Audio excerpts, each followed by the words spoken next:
Bonjour à tous! Aujourd'hui, on plonge ensemble dans l'univers passionnant des crypto-monnaies. Est-ce que c'est vraiment l'avenir de l'argent? Depuis leur création, les cryptos ont fait un sacré bout de chemin.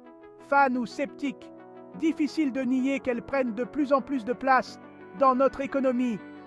Ce concept de monnaie numérique décentralisée, il fascine autant qu'il inquiète. Alors, décortiquons tout ça ensemble. Malgré leur popularité grandissante, les cryptos font encore face à beaucoup de scepticisme. Un souci majeur, c'est la volatilité.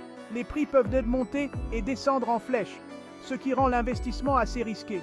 Ensuite, il y a la question de la régulation. Les gouvernements et institutions financières cherchent encore à définir les règles du jeu.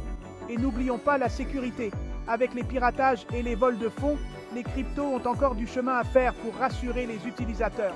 De plus, beaucoup de gens ne comprennent tout simplement pas le concept. Comment ça marche? Comment les utiliser? C'est compliqué de faire confiance à un système qu'on ne maîtrise pas. Enfin, il y a la question de l'adoption. Même si la crypto gagne en popularité, elle n'est pas encore largement acceptée comme moyen de paiement.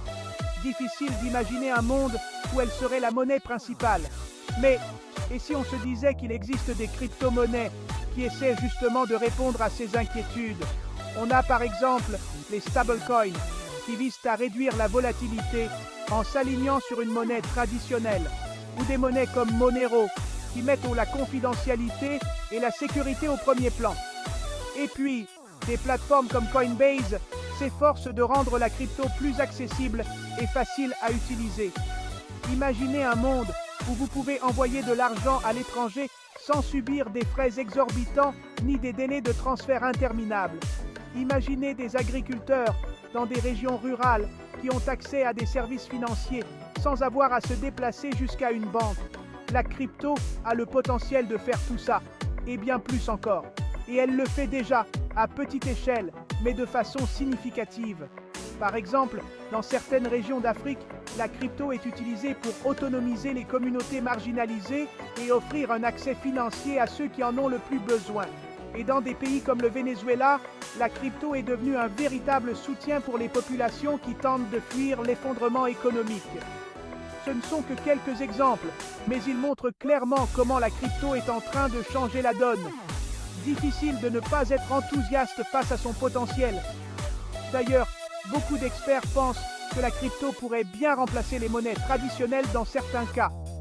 Pensez au monde des jeux en ligne, où les devises virtuelles sont déjà la norme, ou encore au domaine des microtransactions, où les frais minimes et la rapidité de la crypto en font une option très attractive. Alors, quel est l'argument le plus convaincant pour dire que la crypto est l'avenir de l'argent? Pour moi, c'est que ça se passe déjà, tout simplement. De l'essor de la finance décentralisée à la croissance des économies basées sur la crypto, on voit bien que ce n'est pas une simple mode passagère. C'est un mouvement, et il a le potentiel de transformer le paysage financier à jamais. En conclusion, la question de savoir si la crypto est l'avenir de la monnaie est complexe, mais une chose est claire, elle est clairement dans la course. Avec son potentiel d'autonomisation des communautés marginalisées, d'accès financier pour les exclus du système bancaire et de réduction des frais et délais de transfert, la crypto a déjà prouvé qu'elle peut avoir un impact réel dans nos vies. Merci d'avoir regardé. N'hésitez pas à partager vos réflexions sur la crypto dans les commentaires ci-dessous. Et si vous voulez en savoir plus, n'oubliez pas de consulter nos autres vidéos sur le sujet.